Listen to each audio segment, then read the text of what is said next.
do I treat my burnout when I still got shit to do? I still got bills to pay. That is what we are going to be talking about today because it is one of those things where, because a lot of people know that I work specifically around burnout and business owners and health professionals and things like that, there's it comes up a lot obviously in conversation, and a lot of kind of passing comments are like, oh, I've been burnt out so many times, or I can feel the burnout, but I got shit to do, I got to keep pushing through and that kind of thing.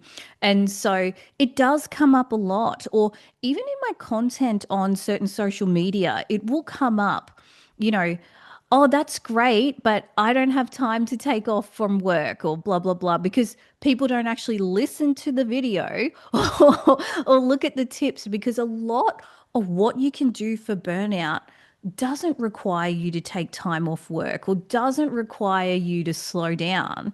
But what it does require you to do is be really important about the things, like really prioritize the things we are going to talk about today. So, is it possible to work on your burnout and not have to pull back completely, or not have to quit the project or quit the job or do all those things? Absolutely. And you can rest without having to quit or take a holiday. That's absolutely possible, because we're going to redefine what rest actually looks like as well. So let's get into today's episode of how to treat burnout when you still got bills to pay. I'm Australia's leading burnout therapist, Sheena Shui. I'm Australia's leading burnout therapist, Sheena Shui, live from Anxiety is not something that happens to you. It is something that happens for you. Sheena, it is so nice to have you. I'm going to get straight to the point.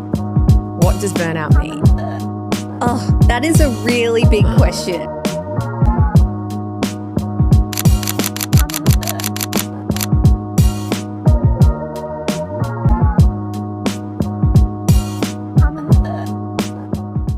So let's get into this super interesting topic, because a lot of people have this misconception of, I'm going to deal with my burnout later. I don't have time to deal with it. I've got too much on. And I want to talk about what actually is burnout, what leads to it. So that way we can look at how can we actually treat it while still having things to do. Because again, in different stages of business, in work life, in life generally, there's going to be different things going on that we don't have time to pull back on. That's a reality sometimes.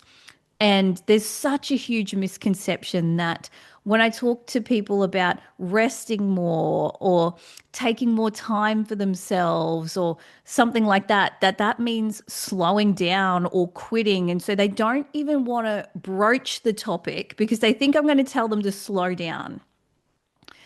And one of my mottos that I work with a lot of the clients that I have is work fast, live slow. That's copyrighted. That's my motto. Don't take it. But what I mean by work fast, live slow is work in an efficient, effective, innovative way. So that way you can get more work done in less time. So working faster. But when you are outside of work, living slow. And again, living slow doesn't look like pulling back or doing less. You can still see friends, see family, work out, do all of those things, but be more present and intentional when you're doing it. So we're going to use that as the frame around some of this conversation. But like I said at the beginning, I want to talk about what actually leads to burnout, because that will help us in terms of treating it. So something I often say to people is burnout usually follows a period of high stress and high anxiety for quite some time. So unlike depression, which is something you've been feeling for over 6 months, I would say burnout is when you've been feeling kind of exhausted, tired, not having as much get up and go, losing spark a little bit for less than 6 months, but not to the point where you don't want to do things, because depression often looks like not wanting to do things, socially withdrawing, not because you don't have the energy, but also because you don't want to. That's the difference. So burnout is where you still want to do things, but you kind of don't have the energy you used to around it, and everything just feels exhausting, and you're getting sick a lot more. So immunity being down, having unexplained illnesses, so having more skin breakouts or kidney issues, lung issues, organ issues. We've talked about this before, is that high periods of anxiety and stress affect the organs, and that's often what's showing up in burnout, because your body is fatiguing you and trying to slow you down, because you cannot operate at that level for long periods of time. And so obviously you've been operating at a high level for a long period of time, which has led to these symptoms of burnout creeping in. Also, burnout, other symptoms are resentment towards the thing that's burning you out, whether that's co-workers, workplace, relationship, resentful that you can't do what you want to do. There's resentment, there's that feeling there. Okay. And so if we keep that in mind, we need to figure out what are the things that are adding to our life and taking away from it, in terms of what adds to our stress and anxiety and what takes away from it. And so looking at what are the things that led to the burnout and how can I do less of that? So you might be saying, well, work's the thing that led to the burnout and I can't stop that. I can acknowledge that work may have been a big cause for you, but I challenge you to really think about, were you also not sleeping properly? Were you not eating well? Were you getting movement? Were you prioritizing taking care of your physical body? Are you getting, what are the things that you're doing for your physical body? Are you drinking enough water? Do you have a social life outside of work? Because having a social life is a treatment in terms of taking care of your mental health, because we are wired for connection. And so if you are not connecting with people, that is going to affect you. And so think of it as, we need to drink water, we need to get sunlight, we need to get movement, we need to have all our vitamins and minerals sorted in terms of our physical health and managing how much stress and anxiety we can handle, our capacity, how much we can hold without being overwhelmed, without leading to burnout. And so we need to get those core basics sorted. And another core basic on top of those physical things, but affects the physical body, is how much you socialize, actually having a life outside of work, having an identity that's not tied to your work. Incredibly important. So having hobbies, having interests, having places where you do not talk about work. Again, this has probably led to the anxiety and stress that has led to the burnout. So really want to unpack what has led you to feel so anxious.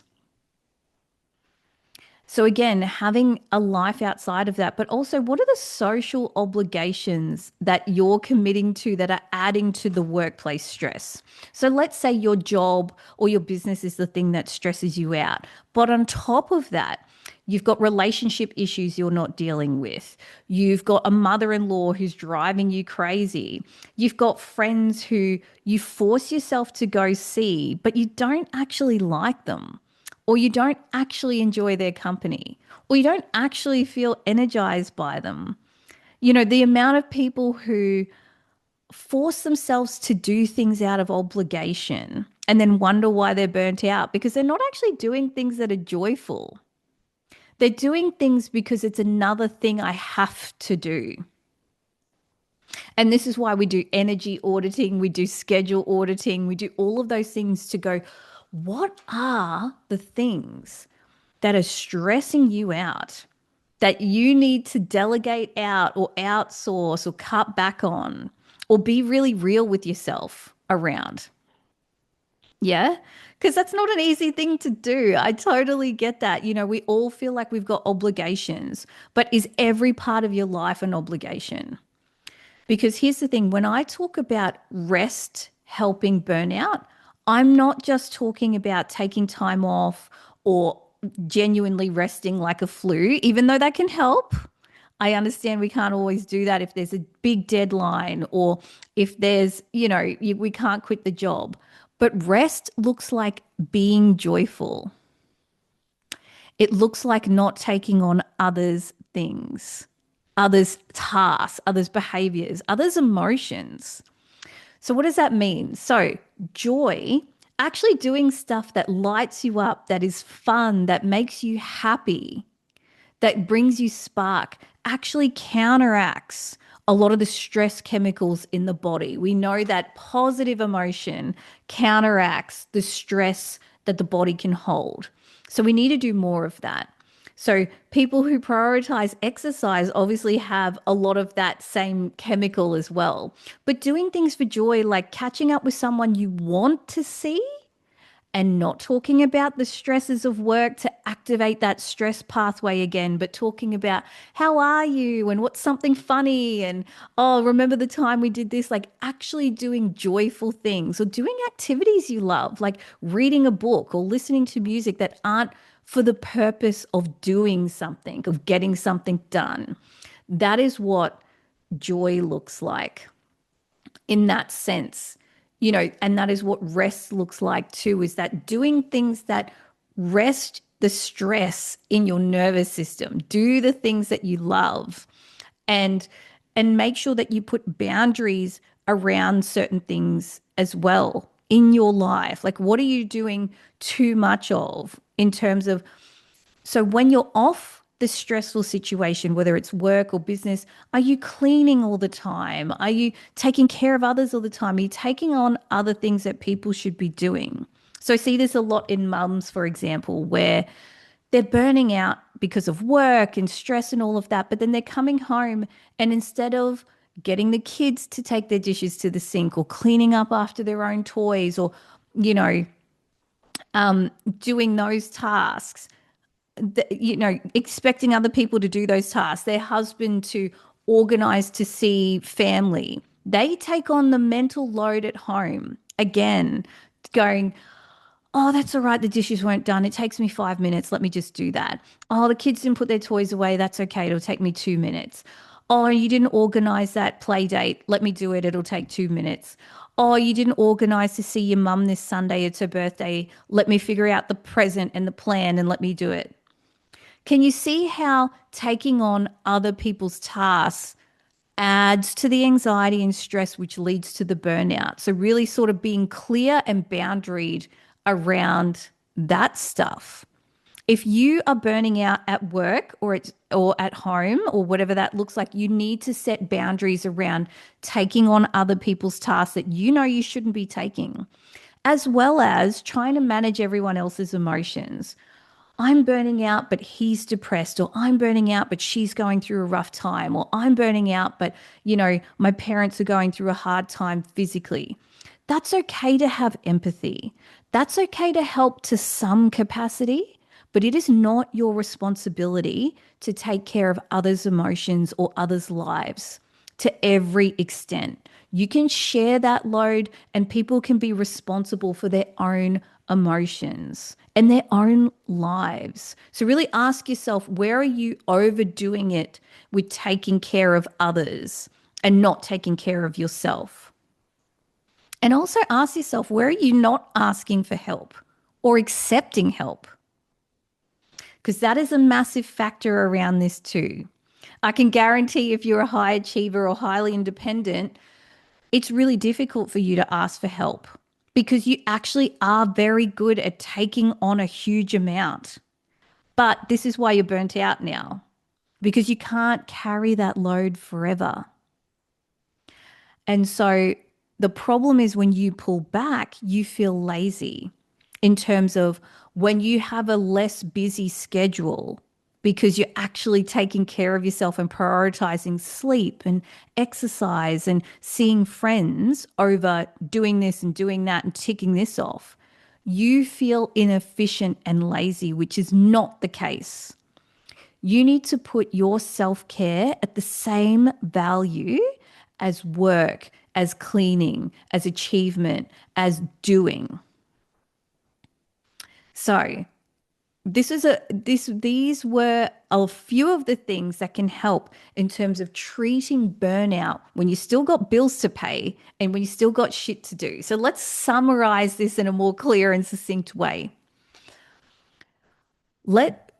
Treating burnout when you still got bills to pay looks like asking yourself what led to the burnout in terms of what are the things that have been stressing you out or leading to your anxiety over the previous 6 months or the previous short period of time, or it could even be years sometimes. But what has been stressing you out, whether it's that work or business?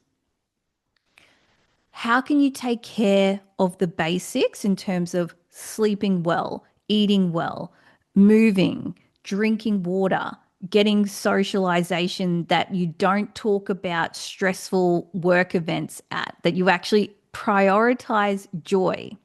So have fun. You actually have to do that to counteract some of the stress chemicals in your body. And then what are you taking on outside of work that doesn't belong to you?